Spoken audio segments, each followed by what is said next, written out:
Alors mes chers amis, nous voici réunis pour notre 20e salon de l'Association des maires d'Île-de-France. C'est évidemment un moment d'émotion tout particulier. 20 ans, comme le disait le président du Sénat tout à l'heure, c'est bien, ça nous rajeunit tous. C'est évidemment un grand moment. Il s'accompagne d'un déménagement dans le cadre d'un salon que vous connaissez bien, qui chaque année s'inscrit parfaitement dans le paysage et remporte un succès encore plus grand. Nous étions l'an passé près de 20 000 à passer les portes du salon avec ce léger déménagement dans cet espace un petit peu nouveau, bien mieux desservi que ne l'était le parc floral, très convenablement décoré d'ailleurs à l'extérieur. On pourrait presque finir par l'appeler le parc floral de la Villette, tel qu'il est décoré. Mais nous avons ici plus d'espace, vous l'avez vu, plus de hauteur. Ça nous permet également de créer de nouveaux espaces que nous n'avions pas avant, notamment le Social Bar, c'est pas très français comme nom, mais qui accueille tout un tas de start-up particulièrement innovantes de l'Île-de-France. Bref, un déménagement qui nous est utile à toutes et tous. Déjà, vous avez été nombreux ce matin à me dire combien en matière d'accessibilité, c'était bien d'avoir pris cette décision difficile de quitter le parc floral. Je voudrais qu'on en profite pour applaudir très fort toutes les équipes de CMP, celles et ceux qui ont préparé ce salon pendant tout le week-end. Je pense qu'ils méritent vos applaudissements.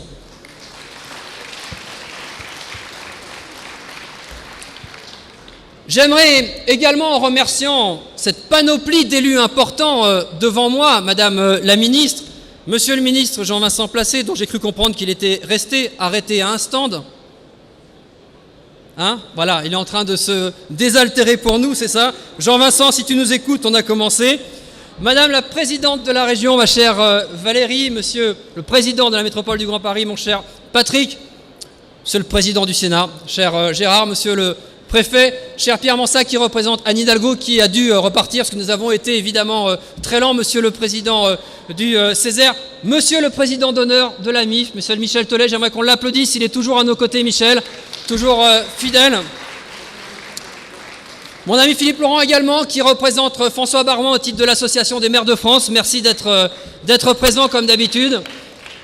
Et j'en profite parce que très souvent, l'activité politique nous amène les uns et les autres à un petit peu trop personnifier notre action. Remercier aussi tous les élus, toutes celles et ceux qui m'accompagnent au sein de l'Association des maires d'Île-de-France, les vice-présidents, les administrateurs, l'ensemble des personnels. Je pense évidemment à mon ami Jacques J.P. Martin, qui est premier vice-président. Je pense à tous les vice-présidents. Je pense à Sylvine Thomasin, secrétaire générale. Je pense qu'on peut les applaudir également. Ils sont importants. Parce que ce sont eux, toute l'année, à travers le travail que nous engageons ensemble, qui relaient les difficultés qui sont les nôtres, qui relaient les idées qui sont les nôtres et cette capacité formidable d'innovation que nous avons sur le terrain.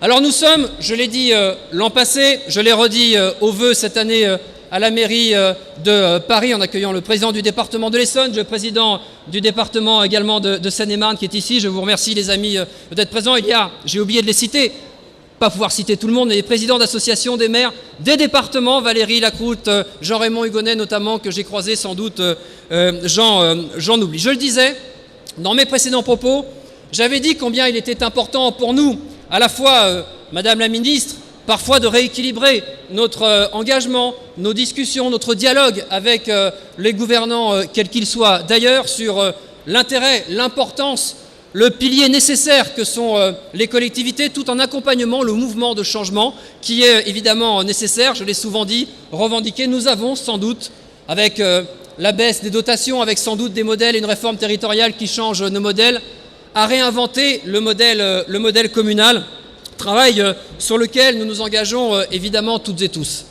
Et dans le cadre de ce contexte de changement important, l'Association des maires d'Île-de-France se veut un partenaire incontournable, évidemment, de ces changements, un partenaire incontournable pour le gouvernement, un partenaire incontournable pour l'ensemble des amis, des administrations, de toutes celles et ceux qui nous entourent, des institutionnels avec lesquels au quotidien nous travaillons à la fois sur la nécessité de réinventer le modèle ensemble, mais aussi de défendre un modèle de gouvernance auquel nos habitants tiennent tout particulièrement. Si je paraphraser un tout petit peu Gérard Larcher, il parlait plutôt de l'ensemble du territoire national, mais pour prendre le pouls de notre région, il faut écouter le cœur des 1281 communes. Il est essentiel que chacun comprenne ce qui se passe dans des villes, dans des régions aussi différentes, aussi plurielles que peuvent l'être l'Île-de-France, avec à la fois la capitale, la ville de Paris, mais je le rappelle assez régulièrement, plus de 800 de nos 1281 communes qui n'ont pas de 1000 habitants, car l'Île-de-France, redisons-le, ce sont aussi énormément de territoires ruraux particulièrement importants, qui en font d'ailleurs de l'Île-de-France la première région céréalière de France. C'est une région qui n'est pas nécessairement à plusieurs vitesses, mais c'est une région qui doit réapprendre à se connaître, qui doit réapprendre à fonctionner ensemble dans un contexte de réforme territoriale, on le sait bien, qui pourrait avoir dans son organisation reclivé la région en 3 territoires bien distincts. Notre travail collectif à la MIF, à mes amis, puisqu'ils sont présents du syndicat Paris Métropole, que j'invitais à nous rapprocher pour des travaux la semaine dernière lors de notre dernier bureau et des tables rondes. Nous avons un travail commun à engager pour travailler, représenter davantage encore toutes ces territorialités très différentes qui font la richesse de notre région, cette Île-de-France plurielle que nous aimons tant. C'est un travail important qui a obligé, et c'est plutôt bien comme cela, l'Association des maires d'Île-de-France à profondément, ma chère Sylvine, se réorganiser en interne, reposer la question de ces commissions, mettre en œuvre tout un tas d'enquêtes publiques, d'enquêtes auprès des élus, de rénover complètement, structurellement, ces moyens de communication à l'endroit des municipalités, des maires bien sûr, c'était le cas avant, mais également, c'est important, des adjoints, des conseillers municipaux, des administrations, des collaborateurs de cabinet qui œuvrent derrière nous chaque année et qui doivent davantage se rencontrer pour travailler. Nous avons mis en œuvre tous ces changements petit à petit et d'une certaine manière, fêter nos 20 ans ici dans un lieu nouveau, dans un lieu plus grand, accessoirement dans un lieu qui nous coûte un petit peu moins cher. Je trouve que c'est un joli symbole de tous ces changements que nous avons collectivement initiés ensemble. Alors mes chers amis, je le disais tout à l'heure, nous allons avoir à réinventer la commune. Évidemment, la réinventer du point de vue de ses finances, et en cela, la MIF partenaire, c'est-à-dire toutes ces entreprises que nous accueillons ici, sont éminemment importantes pour nous aider à nous accompagner dans la réalisation de nos projets, dans la nécessité de nous rénover, dans la nécessité sans doute aussi d'inventer de nouveaux modèles économiques. Et évidemment, je les salue, ils sont très présents à côté de nous et on en a besoin. Mais nous avons également, au-delà de ces partenaires, le souhait que la MIF soit une instance de débat ouverte. Il y avait précédemment beaucoup de tables rondes, vous vous en souvenez. On s'était engagé à en diminuer le nombre, mais à essayer de donner davantage de corps encore à ces conférences que nous allions tenir. Vous allez en avoir 3 pendant ce salon de 3 jours qui sont toutes d'égale importance. Je vous invite évidemment à pouvoir y insister aux 3 et évidemment à y participer également. Une, Monsieur le Président, évidemment, sur la métropole du Grand Paris, le Grand Paris en général, et ce débat que nous avons à Paris Métropole ensemble, sur le lien entre la métropole du Grand Paris et les territoires, d'abord de ce que l'on appelle la zone dense, chère à Francis Choy et à notre ex-ville nouvelle et toutes les villes nouvelles qui forment d'une certaine manière l'ossature de cette zone dense, et puis évidemment les territoires périurbains et carrément les territoires ruraux qui sont aux franges. Et donc, nécessairement, nous devrons avoir un débat qui a été initié par Valérie Pécresse il y a quelques mois sur les compétences, sur le mode de gouvernance, peut-être sur les périmètres. Bref, osons le débat entre nous. J'aime bien quand on est capable parfois de s'engueuler, parfois de se tirer un petit peu les cheveux, mais ensemble, parce que maintenant le fait métropolitain est enraciné, ensemble essayer de trouver des solutions de gouvernance. Une deuxième conférence éminemment importante sur l'attractivité du territoire.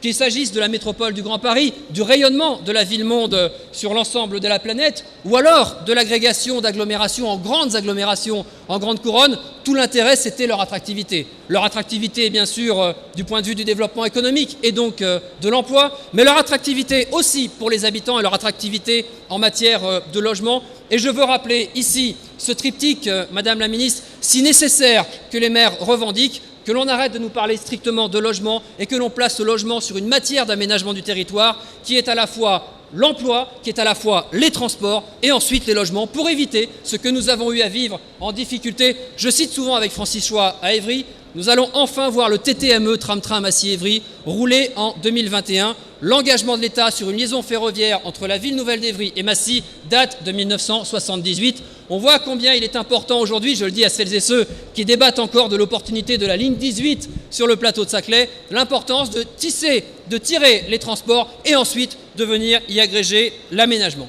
Et enfin, une troisième conférence éminemment importante aussi, qui concernera l'environnement. Et là, c'est évidemment un sujet d'importance au lendemain de la COP21 pour nous toutes et tous. Comment réinstaurer ou réinjecter de la biodiversité à l'intérieur de nos communes.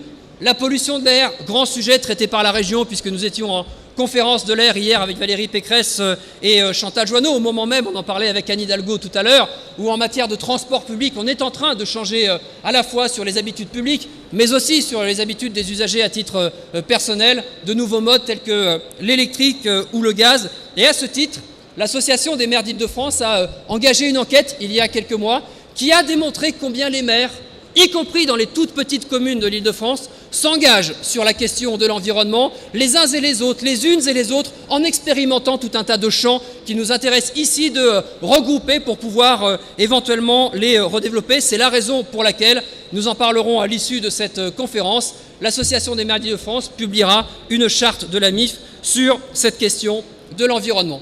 Un programme particulièrement chargé donc, qui se terminera, on avait initié cela l'année dernière, avec mon ami Alexandre Jardin, qui était venu présenter son livre « Laissez-nous faire ». Alors vous vous souvenez un petit peu le principe des zèbres, que tout le monde connaît maintenant, ce principe qui consiste à mettre en exergue à la fois les initiatives locales, qu'elles soient publiques ou qu'elles soient privées, et montrer au pouvoir politique, aux partis politiques, que c'est bien à l'échelle locale que notre territoire est en train de se réinventer.